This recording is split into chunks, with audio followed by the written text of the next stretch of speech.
की लोकसभेच्या निवडणुका सुरू झाल्या. आज सुद्धा राज्यामध्ये आणि देशामध्ये अनेक ठिकाणी विशेषतः विदर्भामध्ये मतदान सुरू आहे. आणि काही ठिकाणी जे आहे महाविकास आघाडी किंवा महायुती अजूनही काही कोण कुठे उभं राहणार आहे उमेदवार, कुठल्या पक्षाला ती जागा जाते याच्याबद्दल अजूनही चर्चा सुरू आहे. नाशिकच्या बाबतीमध्ये होळीच्या दिवशी जे आहे आम्हाला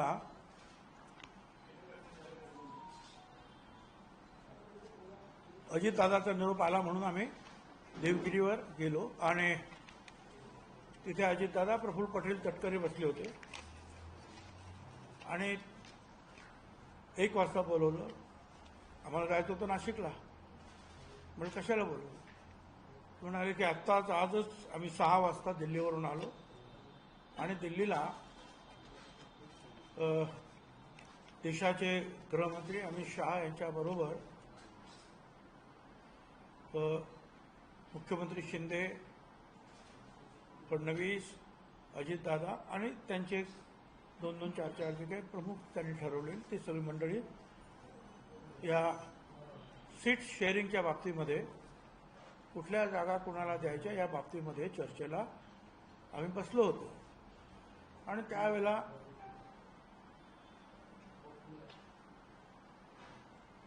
नाशिकच्या जागेची चर्चा सुरू झाली आणि अजितदादा म्हणाले की आम्ही सांगितलं की आमचे आमदार आहेत खाली, आम्हाला ती सीट द्यावी. आणि विचारलं की कोण आहे तुमचा उमेदवार? तर आम्ही सांगितलं त्यांना की माजी खासदार समीर भुजबळ उमेदवार असतील. तर त्यावेळेला त्यांनी सांगितलं अमित शहा नाही, तिथे छगन भुजबळ उभे राहते. म्हणजे मी उभा राहणार, पण मी सीट मागितली नाही. पण ते त्यांनी सांगितली. आणि मग शिंदे म्हणाले की आमची जागा आहे ती आणि गोडसे तिथे आमचे खासदार. ते म्हणे आम्ही त्यांना समजू, पण भुजबळ तिथे लढतील. मी म्हटलं थोडा वेळ द्या, उद्या येतो तुम्हाला सांगतो कन्फर्मेशन. दुसऱ्या दिवशी गेलो, म्हटलं काय? ते म्हणे नाही, काय दुसरा मार्ग नाही, तुम्हाला लढावं लागेल. आणि मग आम्ही नाशिकला गेल्यानंतर जे आहे चाचपणी सुरू केली. सुदैवाने फार चांगला रिस्पॉन्स मिळाला. म्हणजे मराठा समाज, म्हणजे आमचे जे पक्षातले तर जिल्हा प्रमुख आणि महिला प्रमुख आणि तुमचे युवक प्रमुख वगैरे बरेचसे जे आहेत, शहर प्रमुख, ते मराठा समाजाचेच कार्यकर्ते, अधिक माझी पर्सनल तिथेच मी असल्यामुळे अनेक चांगले चांगले लोक येऊन मराठा समाजाचे सुद्धा भेटले. आम्ही तुम्हाला सपोर्ट करणार आहोत. ब्राह्मण आणि उच्चवर्णीय जे आहेत त्यांनी सांगितलं आम्ही तुम्हाला सपोर्ट करणार.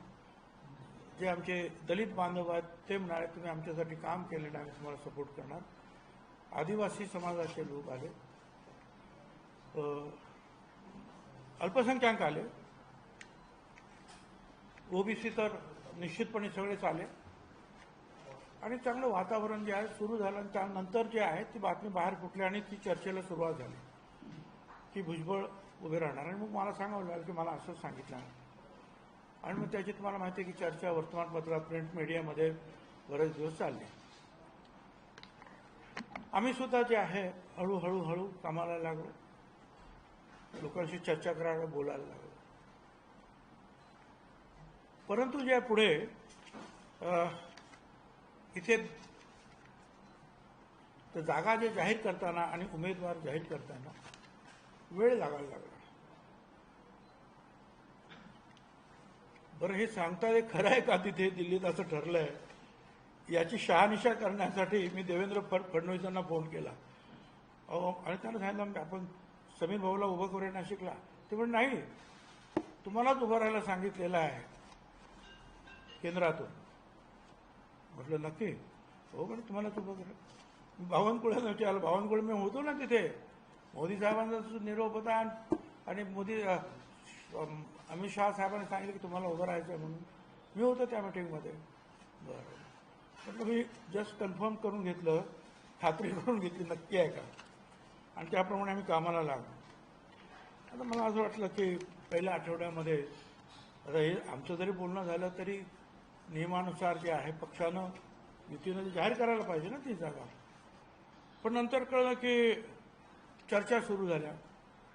तिथले खासदारांचे काही प्रश्न होते, आणखी कुणाचे काही प्रश्न असू शकतील, नाही असं नाही.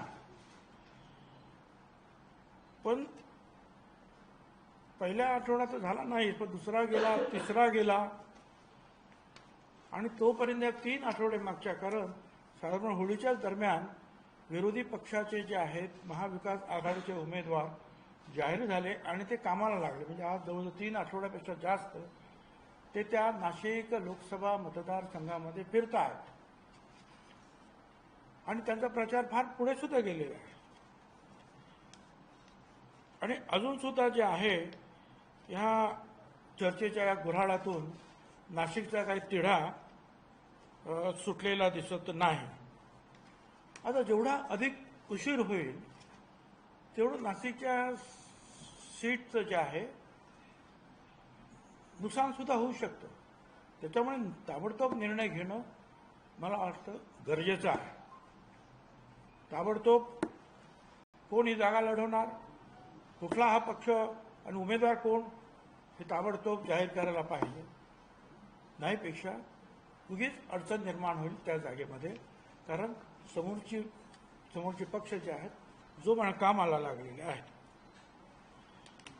आता हे सगळं पाहिल्यानंतर हा डेडलॉक आहे, संदिग्धता आहे, आणि मग मी ठरवलं की ही संदिग्धता आपण दूर करायला पाहिजे, डेडलॉक आपणच उडायला पाहिजे. आणि म्हणून मी आज इथे तुम्हा सगळ्यांना आणि नाशिकच्या जनतेला आणि इतरांना सांगू इच्छितो की मी या नाशिकच्या उमेदवारीच्या संदर्भात पूर्णपणे माघार घेतलेली आहे. मी या निवडणुकीतून माघार घेतलेली आहे. पुन्हा एकदा सांगतो की मी प्रधानमंत्री मोदी साहेब, गृहमंत्री अमित शहा साहेब यांनी माझ्यावर विश्वास टाकला, माझं नाव सुचवलं, आग्रह धरला, त्याबद्दल मी त्यांचा मनापासून आभारी आहे.